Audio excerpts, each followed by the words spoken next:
आज हम लोग प्राचीन भारत में प्राचीन भारतीय इतिहास के स्रोत पढ़ेंगे। ये जो बुक है खान सर की पॉकेट जीके की बुक है और उसके ये नोट्स हैं। प्राचीन भारतीय इतिहास के स्रोत की जब हम बात करेंगे तो इसमें तीन स्रोत हैं मेनली।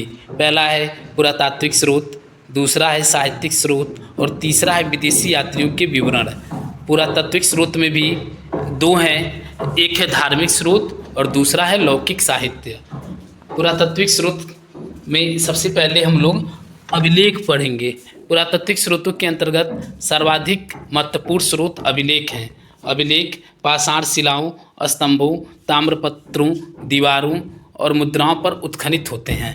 इसके अध्ययन को हम लोग एपिग्राफी कहते हैं। सर्वाधिक प्राचीन अभिलेख मध्य एशिया के 1400 ईसा पूर्व में बोगज कोई अभिलेख नामक स्थान से मिले। इसमें इंद्र, मित्र, वरुण और नासत्य देवताओं के नाम मिलते हैं। भारत में सबसे प्राचीन अभिलेख अशोक के हैं जो 300 ईसा पूर्व के लगभग हैं। भारतीय पुरातत्व विभाग के जनक सर अलेक्जेंडर कनिंघम को कहा जाता है। भारतवर्ष का सर्वप्रथम उल्लेख हाथी गुम्फा अभिलेख में मिलता है। यवन राजदूत हेलियोडोरस का बेसनगर विदिशा से गरुड़ स्तंभ लेख प्राप्त होता है, जिसमें मध्य भारत में भागवत धर्म विकसित होने का प्रमाण मिलता है। दुर्भिक्ष शब्द का सर्वप्रथम उल्लेख सोहगौरा अभिलेख में मिलता है। एरड़ जो मध्य प्रदेश से प्राप्त वाराह भगवान पर हुडराज तोरमाड़ का लेख अंकित है तथा सती प्रथा का पहला लिखित साक्ष्य मिलता है। रेशम बुनकर की श्रेणियों की जानकारी मंदसौर अभिलेख से प्राप्त होती है। Doctor D.R. भंडारकर ने अभिलेखों के अध्ययन के आधार पर मौर्य शासक अशोक का इतिहास लिख दिया। कुछ महत्वपूर्ण अभिलेख देख लेते हैं। हाथी गुम्फा अभिलेख एक कलिंग राज खारवेल का अभिलेख है। जूनागढ़ अभिलेख रुद्रदामन सुदर्शन झील के बारे में इसमें जानकारी है। नासिक अभिलेख गौतमीपुत्र सातकर्णी तथा सातवाहनों की उपलब्धियां हैं। प्रयाग स्तंभ अभिलेख समुद्रगुप्त का है, इनकी दिग्विजयों की जानकारी है। एहोल अभिलेख पुलकेशिन द्वितीय का है। मंदसौर अभिलेख मालवा नरेश यशोवर्मन रेशम बुनकर की श्रेणियों की जानकारी है इसमें। ग्वालियर अभिलेख गुज्जर प्रतिहार वंश के इतिहास के बारे में जानकारी है। भीतरी एवं जूनागढ़ अभिलेख स्कंदगत गुप्त जो हुडू पर विजय का विवरण है। 9 नंबर पे देवपाड़ा अभिलेख बंगाल शासक विजय सेन के बारे में है। बांसखेड़ा और मधुबल अभिलेख हर्षवर्धन की उपलब्धियों पर प्रकाश है। बालाघाट एवं कार्ले अभिलेख सातवाहनों की उपलब्धियां हैं। अयोध्या अभिलेख सुंगों की उपलब्धियां हैं। भरहुत अभिलेख सुंगन रेड़ शब्द खुदे होने से सुंगों द्वारा निर्मित है। एरड़ अभिलेख भानुगुप्त सती प्रथा का पहला लिखित साक्ष्य है। अब इसमें दूसरा है सिक्कों का अध्ययन। सिक्कों के अध्ययन को मुद्रा शास्त्र कहते हैं। पुराने सिक्के तांबा, चांदी, सोना और सीसा धातु के बनते हैं। इंग्लिश में सिक्कों के अध्ययन को हम लोग न्यूमिस्मेटिक कहते हैं। प्राचीनतम सिक्कों को आहत सिक्के कहा जाता है। इसी को साहित्य में कासार्पण कहा जाता है। सर्वप्रथम सिक्कों पर यवन शासकों ने लेख लिखने का कार्य किया। कनिष्क के सिक्कों में उनका बौद्ध धर्म का अनुयायी होना प्रमाणित होता है। इंडो यूनानी तथा इंडो सिथियन शासकों के इतिहास के प्रमुख स्रोत सिक्के हैं। आरंभिक सिक्के अधिकतर चांदी के होते थे, जबकि तांबे के सिक्के बहुत कम थे। ये सिक्के पंचमार्क सिक्के कहलाते थे। रोमन सिक्के अरिकमेडू पुडुचेरी के पास से प्राप्त हुए हैं। उत्तर भारतीय मंदिरों की कला शैली नागर शैली कहलाती है। दक्षिण भारतीय मंदिरों की कला शैली द्रविड़ शैली कहलाती है, जबकि दक्षिणायन के वे मंदिर जिनमें नागर एवं द्रविड़ दोनों शैलियों का प्रयोग बेसर शैली के मंदिर कहलाते हैं। कुषाण काल, गुप्त काल और गुप्तोत्तर काल में जो मूर्तियां निर्मित की गई, जनसाधारण की धार्मिक आस्थाओं और मूर्तिकला का ज्ञान मिलता है। भरहुत, बोधगया, सांची और अमरावती की मूर्तिकला में जनसामान्य के जीवन की यथार्थ झांकी मिलती है। अजंता गुफा में उत्कीर्ण माता और शिशु तथा मरासन राजकुमारी जैसे चित्रों की शाश्वतता सर्वकालिक है, जिससे गुप्तकालीन कलात्मक और तत्कालीन जीवन की झलक मिलती है। अब नेक्स्ट है साहित्यिक स्रोत। इसमें हम लोग वैदिक साहित्य, इसके अंतर्गत वेद तथा उससे संबंधित ग्रंथ, पुराण, महाकाव्य, स्मृति आदि। भारत के सबसे प्राचीन ग्रंथ वेद का शाब्दिक अर्थ होता है ज्ञान। श्रवण परंपरा में सुरक्षित होने का इसे श्रुति भी कहा जाता है। वेदों के संकलनकर्ता महर्षि कृष्ण द्वैपायन वेद व्यास को माना जाता है। वेद कुल 4 हैं: ऋग्वेद, सामवेद, यजुर्वेद तथा अथर्ववेद। सूत्र वैदिक साहित्य को अक्षुण्ण बनाए रखने के लिए। अच्छा अच्छा, अब हम लोग पढ़ेंगे वेदों के बारे में। Page number 2, Rigveda. ब्राह्मण साहित्य में सबसे प्राचीन ग्रंथ ऋग्वेद है। ऋग्वेद में ऋग का अर्थ है छंदों तथा चरणों से मुक्त यंत्र होता है।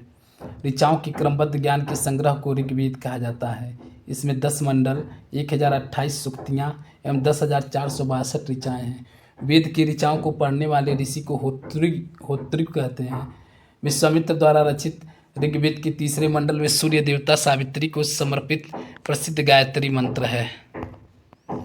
इसमें 9वें मंडल में सोम देवता का उल्लेख है। बाद में जोड़े गए 10वें मंडल में पहली बार शूद्रों का उल्लेख किया गया, जिसे पुरुष सूक्त कहा गया, जिसके अनुसार चार वर्ण ब्राह्मण, क्षत्रिय, वैश्य तथा शूद्र आदि पुरुष ब्रह्मा के क्रमशः मुख, भुजा, जंघाओं और चरणों से उत्पन्न हुए हैं।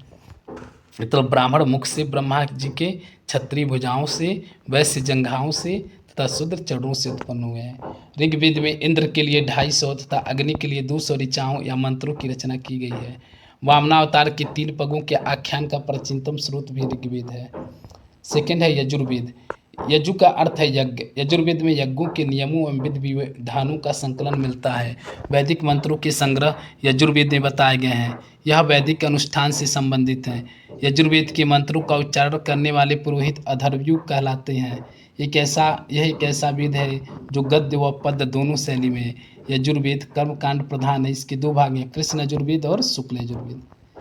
तीसरा है सामवेद। साम का शाब्दिक अर्थ होता है ज्ञान या संगीत। इससे मुख्यतः यज्ञों के अवसर पर गाए जाने वाले मंत्रों या ऋचाओं का संकलन है। इसके मंत्रों को गाने वाले उद्गाता कहलाते हैं। इसे भारतीय संगीत का जनक भी कहा जाता है। सामवेद में कुल 1875 ऋचाएँ या मंत्र हैं, जिनमें से 75 से अतिरिक्त शेष ऋग्वेद से ली गई हैं। अवेद, गंधर्ववेद। इसकी प्रमुख शाखाएँ हैं कौथुमी, जैमिनी तथा राणायनी। चौथा अथर्ववेद। अथर्वा नामक ऋषि इसके प्रथम दृष्टा हैं। इन्हीं के नाम पर इसे अथर्ववेद कहा गया तथा इसके दूसरे दृष्टा मतलब रचयिता आंगिरस ऋषि थे। इसे अथर्वांगिरस वेद भी कहा जाता है। इसे भैषज वेद भी कहा जाता है। इस वेद में सर्वप्रथम सती प्रथा का उल्लेख किया गया है। इसकी रचना सबसे अंत में हुई। इसमें कुल 20 कांड, 731 सूक्तियाँ एवं 5,987 मंत्र हैं। इसमें लगभग 1200 मंत्र ऋग्वेद से उद्धृत हैं। यह भौतिकवादी वेद है। इसमें सामान्य मनुष्यों के विचारों तथा अंधविश्वासों का विवरण मिलता है। इसमें जादू, टोने, टोटके का उल्लेख किया गया है। इसमें चिकित्सा पद्धतियों एवं औषधियों का उल्लेख किया गया है। इसका उपवेद शिल्पवेद है। इस वेद में आर्य एवं अनार्य सभ्यता एवं संस्कृत का प्रभाव दिखाई देता है। अथर्ववेद में परीक्षित को कुरुओं का राजा कहा गया है। इसमें सभा एवं समिति को प्रजापति की 2 पुत्रियां कहा गया है। पृथ्वी सूक्त अथर्ववेद का प्रतिनिधि सूक्त माना गया है। ब्राह्मण साहित्य। इसकी रचना वैदिक संहिताओं की व्याख्या करने हेतु सरल गद्य में की गई। ब्रह्मा का अर्थ यज्ञ है, अतः यज्ञ के विषयों का प्रतिपादन करने वाले ग्रंथ ब्राह्मण कहलाते हैं।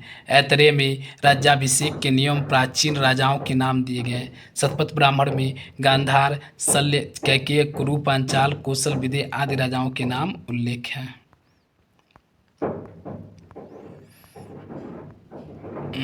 ब्राह्मण ग्रंथ जैसे देखिए, वेद है ऋग्वेद, उसका उपवेद है आयुर्वेद और ब्राह्मण ग्रंथ है ऐतरेय एवं कौशिकी ब्राह्मण। यजुर्वेद उपवेद है धनुर्वेद, ब्राह्मण ग्रंथ है शतपथ एवं तैत्तिरीय ब्राह्मण। सामवेद गंधर्ववेद, खड़विश ब्राह्मण, इसे तांड्य ब्राह्मण भी कहते हैं। अथर्ववेद शिल्पवेद या गोपथ ब्राह्मण है। आरण्यक साहित्य। इनकी रचना जंगलों या अरण्य में पढ़ाए जाने के कारण इन्हें आरण्यक कहा जाता है। यह ब्राह्मण ग्रंथ का अंतिम भाग है, जिसमें दार्शनिक एवं रहस्यात्मक ज्ञान के विषयों का वर्णन किया गया। आरण्यक कुल 7 हैं, ऐतरेय, सांख्यायन, तैत्तिरीय, मैत्रायणी, मानधनी, दीन, तत्वकार और छंदोग्य। उपनिषद का शाब्दिक अर्थ उप मतलब समीप, नी मतलब निष्ठापूर्वक, सद मतलब बैठना, अर्थात दार्शनिक और रहस्यात्मक ज्ञान के लिए गुरु के समीप निष्ठापूर्वक बैठना, इसे हम लोग उपनिषद कहते हैं। इसे वेदांत भी कहा क्योंकि यह वेदों का अंतिम भाग है। इनका संबंध दर्शन शास्त्र से है। उपनिषद मुख्यतः ज्ञान मार्गी रचना है। उपनिषदों की कुल संख्या 108 मानी गई है, किंतु प्रमाणिक उपनिषद 12 हैं। 12 उपनिषद ईश, केन, कठ, प्रसन, मुंडक, मांडुक्य, तैत्तिरीय, ऐतरेय, छांदोग्य, श्वेताश्वर, कौशितकी और बृहदारण्यक। शंकराचार्य ने आरंभिक 10 उपनिषदों को भाष्य लिखा है। कठोपनिषद में यम व नचिकेता का संवाद है। छंदोग्य उपनिषद में बौद्ध धर्म का पंचशील सिद्धांत और श्रीकृष्ण का प्राचीनतम उल्लेख मिलता है। भारत का राष्ट्रीय आदर्श वाक्य सत्यमेव जयते मुंडकोपनिषद से लिया गया है। जबालोपनिषद में चारों आश्रमों और व्यवस्थाओं का उल्लेख मिलता है। ऐतरेय उपनिषद में बौद्ध धर्म का अष्टांगिक मार्ग का उल्लेख मिलता है।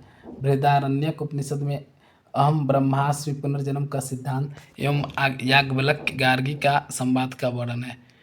वेदांग, वैदिक साहित्य को समझनी है तो इसकी रचना इनकी संख्या 6 है। वेदांग शिक्षा, कल्प, व्याकरण, निरुक्त, छंद और ज्योतिष। शिक्षा, वैदिक स्वरों के शुद्ध उच्चारण हेतु शिक्षा का निर्माण हुआ। कल्प, ये ऐसे कल्प सूत्र होते हैं जिससे विधि एवं नियम का उल्लेख है। व्याकरण, इसमें नामों एवं धातुओं की रचना, उपसर्ग एवं प्रत्यय के प्रयोग, समासों एवं संधि आदि के नियम बताए गए। निरुक्त, शब्दों की उत्पत्ति का शास्त्र है। यह एक प्रकार का भाषा विज्ञान है। छंद, वैदिक मंत्र प्राय छंदबद्ध हैं। छंद शास्त्र पर पिंगा मुनि का ग्रंथ छंद सूत्र उपलब्ध है। ज्योतिष, इसमें ज्योतिष शास्त्र के विषय को दिखाया गया है।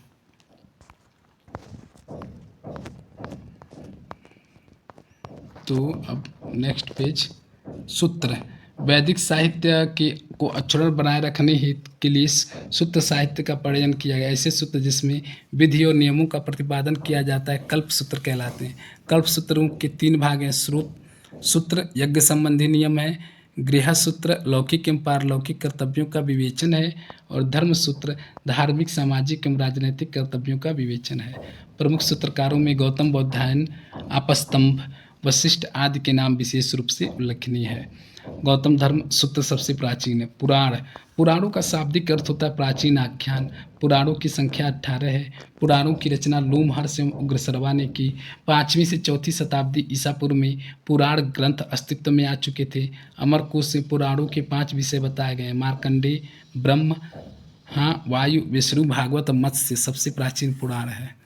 मत्स्य, वायु, विष्णु, भागवत, ब्रह्म पुराण में राजाओं की वंशावली पाई जाती है। सामाजिक एवं सांस्कृतिक दृष्टि से अग्नि पुराण का काफ़ी महत्व है, जिसमें राजतंत्र के साथ साथ कृषि संबंधी विवरण भी दिया गया। सर्वप्रथम पॉर्जिटर ने पुराणों के ऐतिहासिक महत्व को पढ़ा। पुराण संबंधित वंश मत्स्य, शुंग एवं सातवाहन वंश, विष्णु, मौर्य वंश, वायु, गुप्त वंश। स्मृति साहित्य, मनुस्मृति, प्राचीनतम स्मृति शुंग एवं सातवाहन वंश की जानकारी। जर्मन दार्शनिक निश्चय कहते हैं बाइबिल को जला दो, मनुस्मृति को अपनाओ। टीकाकार भारुचि, मेधातिथि, गोविंदराज, कुल्लुक भट्ट।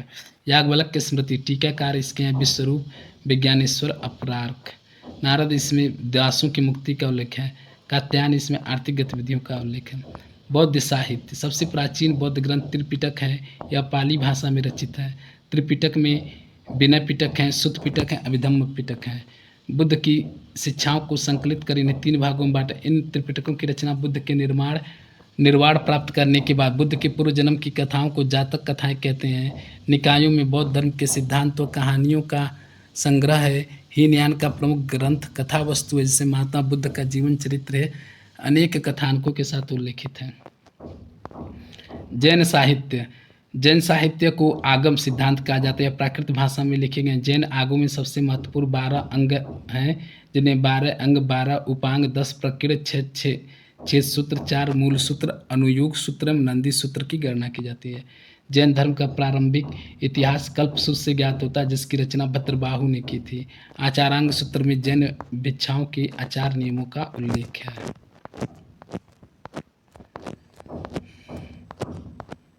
भगवती सूत्र में महावीर के जीवन की शैलियों पर प्रकाश पड़ता है। जैन ग्रंथों में सबसे महत्वपूर्ण हेमचंद्र कृत परिशिष्ट पर्वन है, जिसकी रचना 12वीं शताब्दी में हुई। लौकिक साहित्य, ऐतिहासिक रचनाओं में सर्वप्रथम उल्लेख अर्थशास्त्र का किया जाता है। अर्थशास्त्र भारत का पहला राजनीतिक ग्रंथ है। इसकी रचना कौटिल्य या चाणक्य ने की। यह 15 अधिकरण 180 प्रकरण में विभक्त है। यह मौर्यकालीन इतिहास और राजनीतिक के ज्ञान के लिए अर्थशास्त्र एक महत्वपूर्ण अंग है।